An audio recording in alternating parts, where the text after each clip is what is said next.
अस्सलामुअलैकुम आप सभी को और खुशामदीद टेक न्यूज़ के इस नए एपिसोड के अंदर, जहां पर मैं आपको देता हूं पाकिस्तान और दुनिया से रिलेटेड डेली टेक न्यूज़।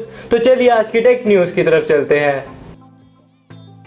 तो वीडियो स्टार्ट करने से पहले मैं आप सभी को मुबारकबाद दूंगा क्योंकि इमरान खान साहब बनने वाले हमारे नेक्स्ट प्राइम मिनिस्टर, और ऐसे में हम सब यही दुआ कर सकते हैं कि पाकिस्तान के आने वाला टाइम हो काफ़ी ज़्यादा बेहतर और हमारा मुल्क करे काफ़ी ज़्यादा तेज़ी से तरक्की। और ऐसे में इसी बात के ऊपर सब्सक्राइब भी कर देना चैनल को, ताकि हमारा भी जो चैनल है वो कर सके थोड़ी सी तरक्की। और ऐसे में मैं आप लोगों का टाइम नहीं वेस्ट करता और हम बात कर लेते हैं हमारे फर्स्ट अपडेट के बारे में, जो कि आता है जी वियोन की तरफ से। और ऐसे में ये लोग फुल टाइम घाटे में जा रहे हैं पाकिस्तान में, और ऐसे में इन्होंने जो अपने एम्प्लॉयज है उन्हें भी निकालना शुरू कर दिया पाकिस्तान के अंदर। और ऐसे में मुझे नहीं समझ आती कि इस जैसी ऐप को कौन यूज़ करता है पाकिस्तान के अंदर। जब स्टार्टिंग में आई थी तो एक मैकडॉनल्ड की डील के लिए काफ़ी ज़्यादा लोगों ने इसे इंस्टॉल किया था, मगर उसके बाद मैंने आज तक कभी नहीं सुना कि कोई बंदा इस एप्लीकेशन को यूज़ करता हो। और ऐसे में आने वाला टाइम भी इसका कोई अच्छा नहीं नज़र आ रहा पाकिस्तान में। तो अब देखते हैं कि वीवोन वाले क्या करते हैं पाकिस्तान की मार्केट में आने वाले टाइम में। और यहाँ पर जी जो नेक्स्ट अपडेट है वो आता है यार पाकिस्तान से रिलेटेड ही।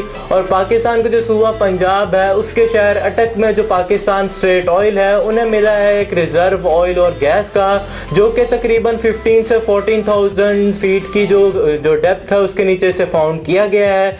और ऐसे में काफ़ी अच्छी बात है क्योंकि पाकिस्तान के अंदर इस तरह के रिसोर्सेज काफ़ी ज़्यादा मौजूद है, मगर उसे डिस्कवर नहीं किया जाता था काफ़ी टाइम से। मगर फाइनली एक इस तरह का जो रिसोर्सेज है उसे निकाला गया है। और मैं यही एक्सपेक्ट कर सकता हूँ कि आने वाले टाइम का जो पेट्रोल की प्राइस है वो काफ़ी कम हो। और यार आने वाला टाइम भी काफ़ी ज़्यादा पेट्रोल का काफ़ी सुना जा रहा है महंगा होने वाला है। तो अब देखते हैं कि क्या नई पेट्रोल की प्राइस आती है आने वाले टाइम में। और यहाँ पर जी जो नेक्स्ट अपडेट है वो आता है यार गूगल की तरफ से। और गूगल का जो ड्राइव की सर्विस है जहाँ पे जो आप अपना डाटा स्टोर कर सकते हैं, उसने क्रॉस कर लिया है 1 बिलियन यूज़र का जो मार्क है उसको। और ऐसे में मैंने कभी नहीं इसको यूज़ किया अपने किसी भी पर्सनल डाटा को स्टोर करने के लिए। अगर आप यूज़ करते तो मुझे कमेंट सेक्शन के अंदर बताइएगा कि कैसी सर्विस है इस गूगल ड्राइव की। और यहाँ पर जी जो नेक्स्ट अपडेट है वो आता है यार सैमसंग से रिलेटेड। और सैमसंग ने रिवील कर दिया अपना जो ओलेड फ्लेक्सिबल डिस्प्ले, जो कि बात कंफर्म करता है कि जो आने वाले टाइम के अंदर जो फोल्डिंग स्मार्टफोन है सैमसंग का वो काफ़ी जल्दी आने वाला है सैमसंग की तरफ से। और ऐसे में रिपोर्ट से कहती हैं कि सैमसंग इसे लॉन्च कर सकता है 2019 के स्टार्टिंग में। तो अब देखते हैं कि सैमसंग इसे किस तरह से लॉन्च करता है दुनिया की मार्केट में और कितना फ्लेक्सिबल होता है ये मोबाइल फ़ोन आने वाले टाइम में। और यहाँ पर जी जो नेक्स्ट अपडेट है वो आता है यार क्वालकॉम से रिलेटेड। और क्वालकॉम काफ़ी टाइम पहले इसने रिवील किया था कि वो काफ़ी जल्दी लॉन्च कर सकता है अपने गेमिंग स्मार्टफोन। और ऐसे में रिपोर्ट्स भी यही कह रही हैं कि आने वाले टाइम के अंदर जो क्वालकॉम है वो लॉन्च करने वाला है अपना मोबाइल फ़ोन, जो क्या है एड्रीनो के सुपर जीपीयू के साथ में, जिसके अंदर हम कर पाएंगे काफ़ी कमाल की गेमिंग। तो अब देखते हैं कि क्वालकॉम जो है वो किस तरह का स्मार्टफोन जो गेमिंग वाला है वो लॉन्च करता है दुनिया की मार्केट में, और कितना अच्छा जो हमें गेमिंग का एक्सपीरियंस है वो देखने को मिलता है इस मोबाइल फ़ोन में। और यहाँ पर जी जो नेक्स्ट अपडेट है वो आता है यार फेसबुक से रिलेटेड। और फेसबुक को अच्छा खासा नुकसान उठाना पड़ेगा अपना कैम्ब्रिज एनालिटिका की वजह से, क्योंकि इन्हें नुकसान हुआ है 123 बिलियन डॉलर्स का, जो कि 2018 के अंदर इन्हें बहुत बड़ा झटका पड़ा है फेसबुक वालों को। और ऐसे में इनका हद से ज़्यादा नुकसान हुआ है ऐसा कहती हैं रिपोर्ट्स। और ऐसे में मुझे नहीं लगता कितने लोग अब यूज़ करते हैं फेसबुक को, कचरा बड़ा रह गया फेसबुक के ऊपर, फजूल किस्म की पोस्ट हमें देखने को मिलती हैं फेसबुक पे। तो अब देखते हैं कि आने वाले टाइम के अंदर फेसबुक को कितना और नुकसान पड़ता है आने वाले टाइम में। और यहाँ पर जी जो नेक्स्ट अपडेट है वो आता है यार गाड़ियों से रिलेटेड। और अगर आप एक स्पेयर पार्ट जो इंपोर्ट करते हैं पाकिस्तान में, तो ऐसे में आपको देखने को मिल जाएगा और ज़्यादा टैक्स अपनी इस इंपोर्ट के ऊपर, जो कि आपको देखने को मिल सकता है 15% का। तो ये लगा दिया है गवर्नमेंट ने एक नया टैक्स उन लोगों पे जो कि इंपोर्ट करते हैं गाड़ियों के पार्ट पाकिस्तान में। तो अब देखते हैं कि आने वाले टाइम के अंदर जो गाड़ियों के पार्ट है उनकी प्राइस कितनी ज़्यादा इंक्रीज करती है मार्केट में। और यहाँ पर जी जो नेक्स्ट अपडेट है वो आता है यार सोनी से रिलेटेड। और सोनी का जो नेक्स्ट मोबाइल फ़ोन होगा ZX3, उसके अंदर रिपोर्ट्स ये कहती हैं कि आपको देखने को मिल सकता है 48 मेगापिक्सल का कैमरा। और ऐसे में ये कैमरा काफ़ी कमाल का होगा, क्योंकि सोनी ने अब से 2 से 3 दिन पहले अपना जो सेंसर है वो लॉन्च किया था, जिसकी जो ये सेम सेंसर इसके अंदर यूज़ किया जाएगा, और वो भी 48 मेगापिक्सल को सपोर्ट करता है। और ऐसे में जो पिक्चर की जो डेमो था वो काफ़ी कमाल का जो पिक्चर्स थी उसमें दिखाई गई थी। तो आने वाले टाइम के अंदर जो सोनी है वो काफ़ी कमाल की प्लानिंग कर रहा है अपने इस मोबाइल फ़ोन को लेके।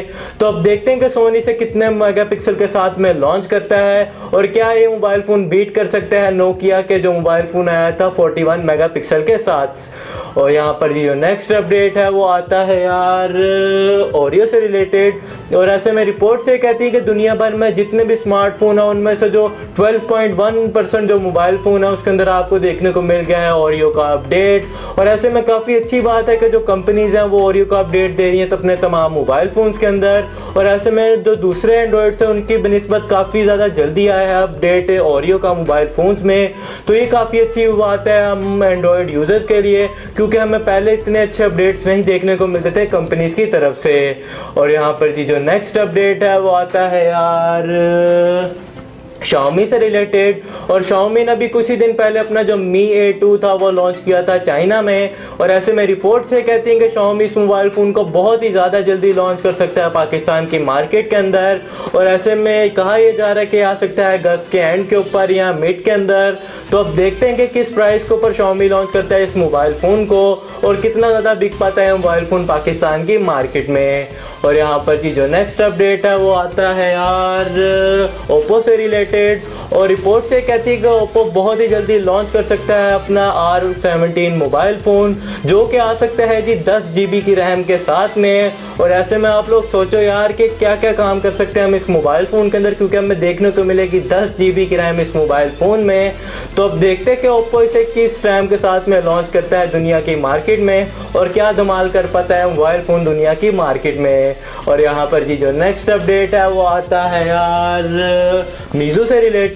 और मीज़ू ने सेंड कर दिया इनवाइट्स प्रेस वगैरह को, जो कि वो लॉन्च करने वाला है अपना मीज़ू 16 आने वाला टाइम के अंदर 31 जुलाई को। तो अब देखते हैं कि मीज़ू इसको किस प्राइस के ऊपर लॉन्च करता है मार्केट में, और क्या ये मोबाइल फ़ोन आता है पाकिस्तान की मार्केट में। क्योंकि मीज़ू ने पहले भी अपने 2 मोबाइल फ़ोन लॉन्च किए थे पाकिस्तान की मार्केट में, मगर वो इतने कोई ख़ास चल नहीं पाए, सिर्फ थोड़े लोगों ने ख़रीदे थे, और उसके बाद इसका टोटली नामो निशान मिट गया। मैं हार्ड रोड के ऊपर भी एक आधा इसका बोर्ड देखा था, मगर अब वो भी नहीं देखने को मिलता किसी जगह पे। तो अब देखते हैं कि ये मोबाइल फ़ोन लॉन्च होता है पाकिस्तान की मार्केट में या फिर नहीं। और यहाँ पर ये जो नेक्स्ट अपडेट है वो आता है यार सैमसंग से रिलेटेड। और रिपोर्ट से कहती हैं कि आपको जो S10 है उसके अंदर देखने को मिल जाता है सेम जो आपको देखने को मिलता है Vivo Next के अंदर, जो फिंगरप्रिंट स्कैनर की टेक्निक है वो देखने को मिल सकती है सैमसंग के S10 के अंदर। और ऐसे में इसके जो 2 वेरिएंट्स हैं वो लॉन्च किए जाएंगे मार्केट में।